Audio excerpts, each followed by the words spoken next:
চারিদিকে কনকনে শীতের আমেজ আর শীতকাল মানেই কিন্তু পিঠা খাওয়ার উৎসব।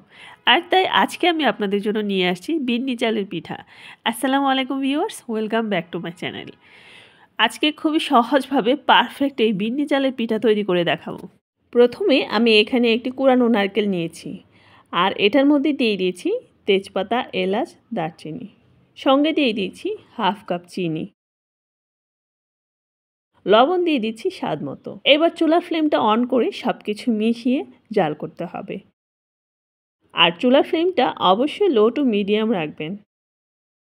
এইভাবে অনবরত নেড়ে ছেড়ে যখন একটু আঠালো ভাব চলে আসবে, নারিকেলের কালারটা একটু চেঞ্জ হয়ে আসবে, ঠিক এই সময় চুলা থেকে নামিয়ে ঠান্ডা করে নেব। আর ঠান্ডা করে গরম মশলাগুলো ফেলে দিতে হবে। পিঠাগুলো তৈরি করার জন্য আমি এখানে 2 কাপ বিন্নি চাল নিয়েছি। আর চালটাকে খুব ভালোভাবে ধুয়ে 30 মিনিট ভিজিয়ে রেখে তারপরে একটি ব্লেন্ডার জারে ব্লেন্ড করে নিয়েছি। আর এই পিঠাটা বানাতে অবশ্যই বিন্নি চালটা লাগবে, কেননা বিন্নি চালটা কিন্তু একটু আঠালো হয়।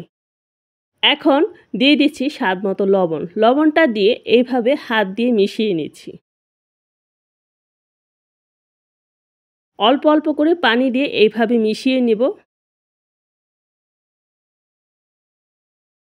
চালের গুঁড়া খুব ভালোভাবে মেশাতে হবে যেন কোনো দানা না থাকে।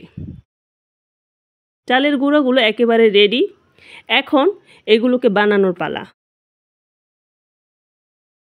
পিঠাগুলো বানানোর জন্য চুলার উপর বসিয়ে দিয়েছি একটি তাওয়া, আর তাওয়াটি ফার্স্টে খুব ভালো করে গরম করে নিয়েছি।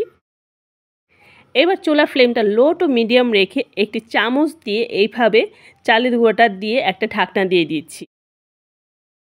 কয়েক সেকেন্ড রেখে ঢাকনাটা তুলে নারকেলের পুরটা দিয়ে এইভাবে ফোল্ড করে নিচ্ছি। পিঠাগুলো দেখেছেন, মাশাআল্লাহ অনেক বেশি সুন্দর হয়েছে এবং খেতেও অনেক বেশি টেস্টি। যারা খেয়েছেন তারা বুঝতে পারবেন যে এটা কতটা টেস্টি হয়। সবগুলো পিঠা এইভাবে বানিয়ে নিচ্ছি। আর বিন্নি চালের পিঠাটা এটা একটু ডিফারেন্ট টাইপের হয়, দেখতে যেমন সুন্দর, খেতে অনেক বেশি টেস্টি এবং হেলদিও বটে। এইভাবে আপনারাও তৈরি করে নিন। আজকের ভিডিওটা কিন্তু অনেক সহজভাবে আমি আপনাদেরকে দেখিয়েছি। মাত্র 3টি উপকরণ দিয়ে এত মজার পিঠা তৈরি করা যায়। অবশ্যই বাসায় একবার হলেও পিঠাটি ট্রাই করবেন। সো আজকের এই ভিডিওটি ভালো লাগলে লাইক করে দিবেন। আর যারা নতুন ভিউয়ার্স আছেন প্লিজ আমার চ্যানেলটাকে সাবস্ক্রাইব করে দিবেন। বেশি বেশি করে শেয়ার করবেন ভিডিওটা। সবাই ভালো থাকবেন। আল্লাহ হাফেজ।